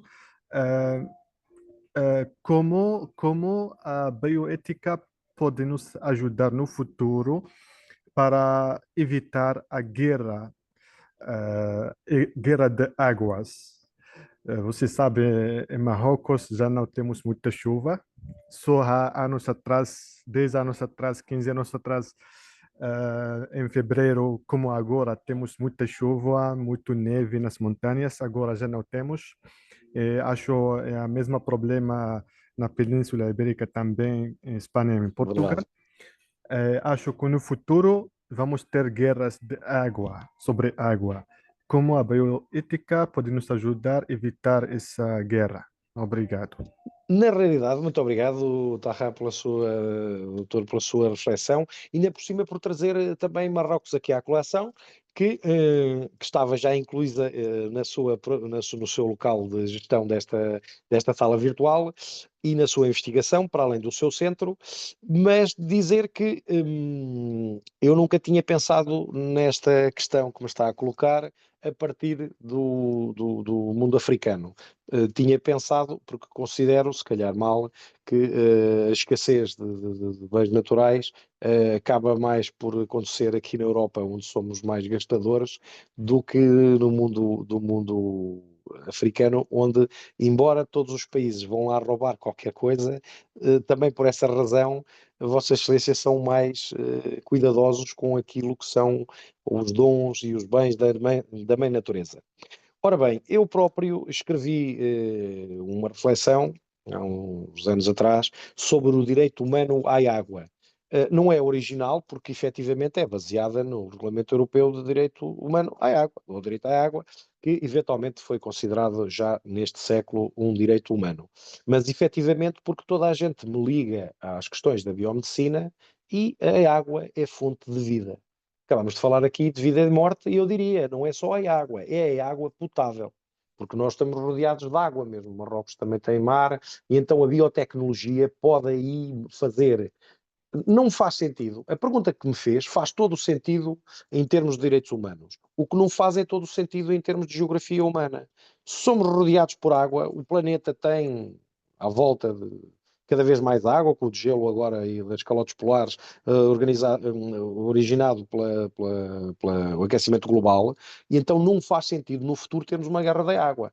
Temos é que enfocar os nossos investimentos e a nossa tecnologia não para extrair petróleo e esgotarmos completamente os combustíveis fósseis para enriquecer os já de si milionários prospectadores desta matéria e, eventualmente, as gasolineiras devem-se passar a virar para o sol, para o vento e para a água. Nomeadamente para a água do mar, onde Portugal poderia ser milionário se tivesse mais recursos tecnológicos e mais dinheiro para investir. É já possível, cientificamente, transformar a água do mar salgada em produção de sal e de outros bens utilitários para a indústria nacional e internacional e, para além disso, conseguir que a água seja perfeitamente potável. O problema é que é um custo científico brutal, porque a técnica utilizada e que se descobriu tem um dispêndio de energia muito grande.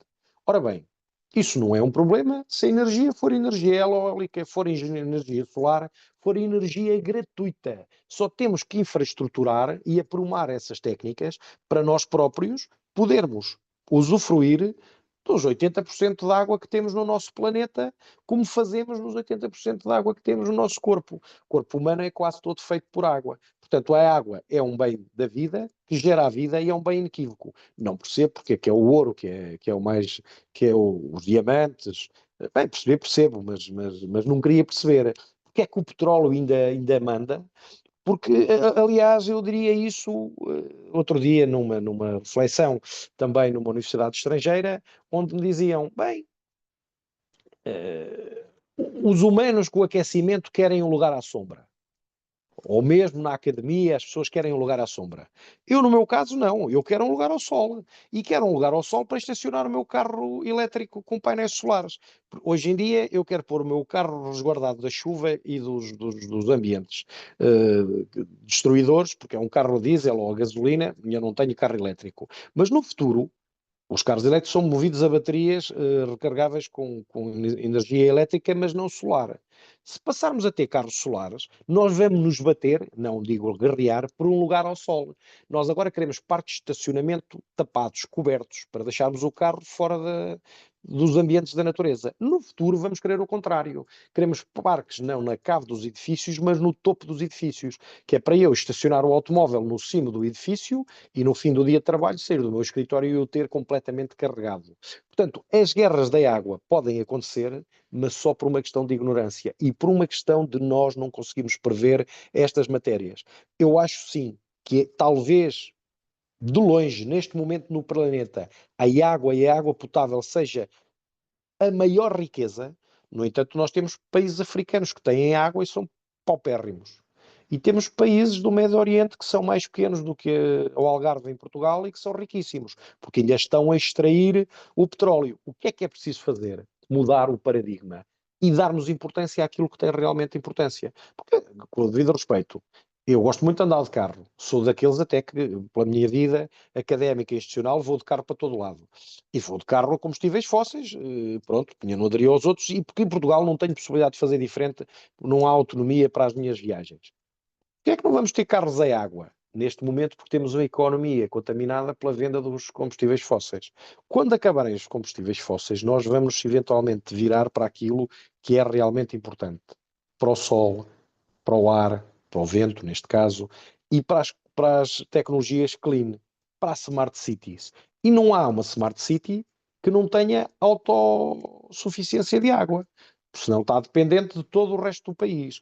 Isso vai acontecer com os Estados. Portanto, eu acho que em Marrocos a parte inteligente para evitar essa guerra será, em vez de andar à procura de petróleo no meio do deserto, penso que não seria mau investimento tentar encontrar água, porque eventualmente no deserto, também como é mais fácil perfurar do que noutras zonas montanhosas, e ao contrário do que se possa pensar, nunca ninguém procurou porque não dá lucro. Mas haverá água congelada, haverá água portanto, em profundidades bastante grandes, e haverá pelo menos água do mar que se pode tratar.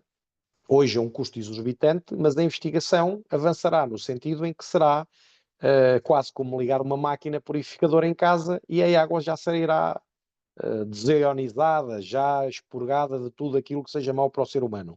E então, nessa circunstância, na busca da manutenção da segurança biogenética do ser humano, o investimento em água será muito mais lucrativo e futuro. Não conhecemos ninguém que venda água que seja pobre.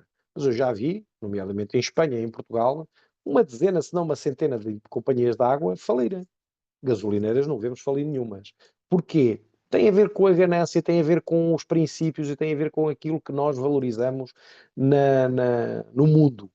E nessa circunstância, não vejo porque é que não ter água descontaminada, ter água potável, não seja uma mais-valia para todos nós.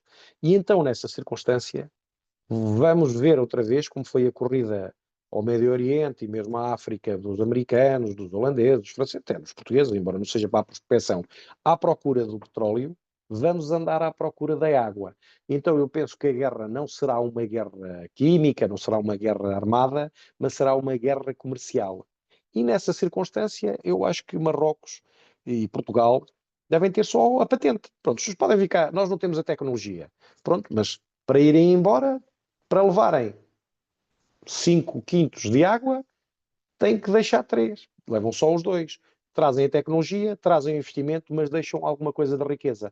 Não nos podem dragar a nossa água. Porque, na realidade, é a primeira vez que numa reflexão internacional, que não tenha a ver com o agronegócio ou com essas matérias, que eu vejo falar na água, e a água é dos bens mais preciosos que o ser humano pode ter. E nessa circunstância acho que estamos, mesmo nas conferências do clima, estamos muito preocupados com os índices do carbono, mas não estamos com a descontaminação da água e zonas que, eventualmente, algum tipo de indústria está a contaminar e que estavam até naturalmente descontaminadas. Portanto, essa legislação, isso vai ser o série 2 do direito à proteção ambiental no futuro. Curiosamente, o Iberosur, passo também aqui a publicidade, tem, salvo erro, no mês de maio, uma conferência muito interessante, onde eu já só participei online e onde estou convidado para estar, mas ainda não tenho a minha presença confirmada perfeitamente, que sobre direito à sustentabilidade em Belém do Pará, no caso no Brasil. Penso que já está confirmado o colega que eu recomendei, e muito bem, catedrático professor Bacelar Gouveia, e que já aceitou o convite e já adequou a sua agenda. Eu é que irei estar no Brasil exatamente um mês anterior e passa a ser 2 meses fora do meu continente europeu, o que acho que a minha saúde pode não me permitir. De qualquer das maneiras, se eu for a Belém do Pará, quer presencialmente acompanhar o professor Bacelar Gouveia, como é a minha intenção, quer eventualmente, se isso não for possível, online, ou noutras destinações, irei eleger essa minha reflexão sobre o direito humano à água para demonstrar que, na realidade, é uma matéria tão importante e tão esquecida que, na realidade, temos que voltar a levar essas aulas, essas reflexões, esses artigos às conferências, para eles voltarem a publicar para alguém do mundo real, no sentido operacional e empresarial, começar a pensar que vai valer a pena fazer até depósitos de água. Já nem digo o investimento brutal na transformação da água salgada em água potável. Hoje em dia, procurar fazer abastecimento de água e depósitos de água particulares só para prever futuras falhas de água com aquecimento global seria um investimento brutal. Se esta aula aberta estivesse ligada à Bolsa de Valores, todos os investidores, em vez de estarem a comprar bitcoins, estariam a comprar terrenos com um aspecto de prospecção de água futura que eventualmente não precise de tanto investimento para purificar e que ela já seja naturalmente pura, onde o rendimento será muito grande. Porque eu estou convencido, efetivamente, que a moeda de troca dos países modernos poderá vir a ser a água no futuro também. É mais ou menos por aí. Ora bem, então, dizer o quê? E estamos aqui quase a chegar ao final da nossa reflexão. Eu queria só dar aqui uma pincelada muito rápida. Em 1990, comigo no 12º ano, no último ano do liceu de escolaridade, a Alemanha aprovou a lei sobre proteção dos embriões. Neste caso, a lei de 1999 tampouco consignava o anonimato dos doentes e passava a tendência de diminuir a reprodução heteróloga também. Por sua vez, o ato legislativo de 90 não autoriza a produção de embriões sobrantes e castiga esta violação da lei com pena de multa ou de prisão até 3 anos. Portanto, a lei alemã já tinha este substrato. E neste caso, com a entrada em vigor em 1 de janeiro de 91 da Embryologenschutzgesetz, projeto de lei aprovado pelo Parlamento Federal alemão, proibiu-se nestes moldes a fecundação de óvulos para outros fins que não fosse o possibilitar uma gravidez, impedindo-se desta forma não só a produção de embriões supranumerários através da produção da fecundação de óvulos estetários e da submissão do embrião a procedimentos que não tenham apenas a ver com o objetivo da sua conservação. Na Suécia, segundo o González Moran, a Lei de Inseminação Artificial de 84 e a Lei de Fecundação in vitro de 1988, Lei 711 de 88, não consente a doação de gâmetas. Aqui, a inseminação de uma mulher com um óvulo fecundado in vitro só é possível se este óvulo for da própria mulher e for do seu marido ou companheiro o sêmen utilizado. Em 1991, publicaram-se as leis 114 sobre a utilização de determinadas técnicas e exames gerais de saúde e a Lei 115 sobre técnicas com fim de investigação ou tratamento de relação com embriões. Na Noruega, por seu lado, a Lei 68 de 87 sobre fecundação artificial proíbe a doação de gâmetas, o anonimato de doentes e a investigação com óvulos fecundados e prevê a data de 12 meses para a criopreservação de sêmen e de embriões, mas não impede a criação de óvulos. Na Dinamarca, há que considerar a lei de junho de 1987 sobre o estabelecimento de um conselho ético e a regulação de algumas das experiências biomédicas sobre técnicas de reprodução assistida e experimentação em embriões. Também na Lei 460 de 87 sobre a reprodução artificial, em relação ao tratamento médico, diagnóstico e investigação e seus desenvolvimentos, sobre o tratamento de fecundação in vitro e diagnóstico pré-implantatório, se reflexiona neste sentido. Na Suíça, em 85, l'Académie Suisse des Sciences Médicales publicou Directives médico-éthiques pour le traitement de la stérilité pour fécondation in vitro et transfert d'embryons. E, neste caso, em 1988, estabelece a resolução não autorizando a inseminação artificial heteróloga, passo a explicar outra vez, que é com material genético de terceiras pessoas, e em 1989 o Tribunal Federal Suíço declarou inconstitucional esta circunstância. No entanto, em 91, a nova lei com o mesmo conteúdo foi aprovada no cantão suíço de Bâle-Ville e em 92 o artigo constitucional é referendado e proíbe a congelação de embriões e ordena a transferência para o útero de todos aqueles que foram obtidos no ciclo de tratamento, não excluindo assim, portanto, os embriões excedentários. Na Itália, onde estivemos agora com o Iberojur durante o mês de janeiro, não havia legislação de PMA específica e não houve durante largo tempo. Eram tidas em conta o Código de Deontologia Médica de 1984, 89, peço desculpa, que determinava sobre o uso de técnicas de reprodução assistida dentro do direito da saúde estas matérias. Os italianos tiveram um grande número de projetos de lei, com posições restritivas e permissivas, mas não chegaram nunca à aprovação pelo grande debate mantido indefinidamente entre as distintas posições políticas e jurídicas. Assim, acabaram com uma norme em matéria de procriazione medicamente assistida, que é claramente uma norma o mais restritivo possível, a Lei 40 de 2004, de 19 de fevereiro. Na Áustria, por sua vez, em 88, a Chancelaria Federal sobre provas de sêmen escreveu sobre provas de sêmen, inseminação artificial, indicando condições para a doação de sêmen, completada pela Lei Federal de 1984 sobre atividades com organismos modificados e técnicas genéticas. Ora bem, para além destes todos, nesta análise ficaram fora experiências legislativas a analisar num futuro e que aqui recomendo também a quem esteja a fazer investigação científica nesta matéria. Não só porque eu tenho interesse nas matérias, mas porque são desconhecidas nossas e muitas têm muito interesse para perceber como é que se pode legislar diferente nestas matérias e com atualidade.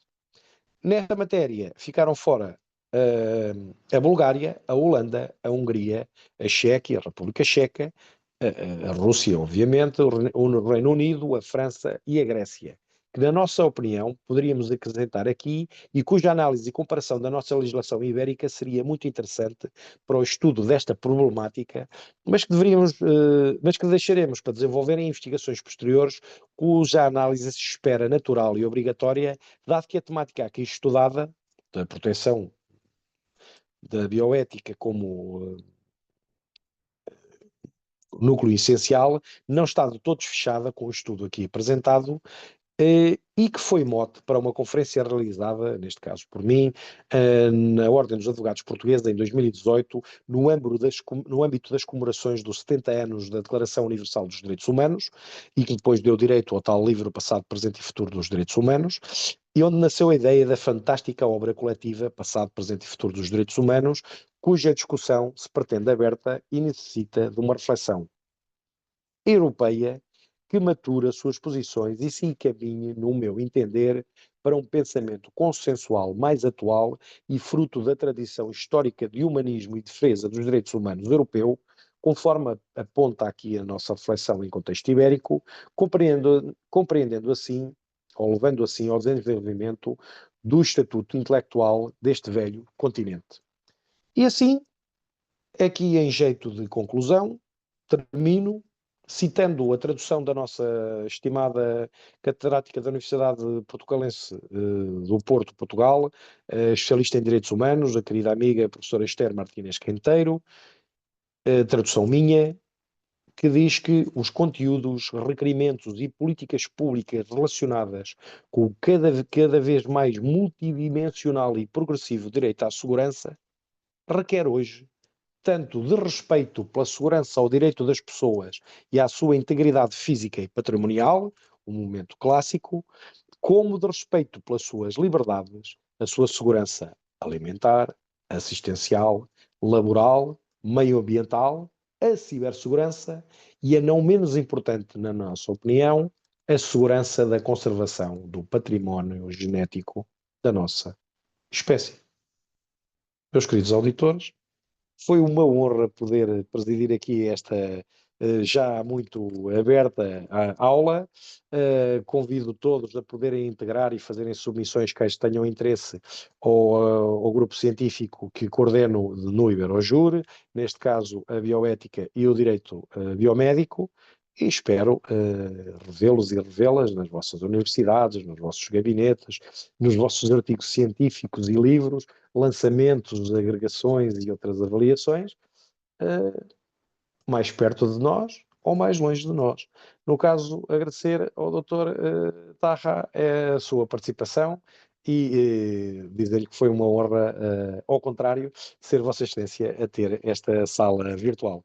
À Giovana Cruz, desejo um bom regresso ao Porto e deixo também a nota de que aguardo estar com ela para poder continuar conversas sobre o doutoramento que ela irá encetar agora na Faculdade de Direito da Universidade de Salamanca.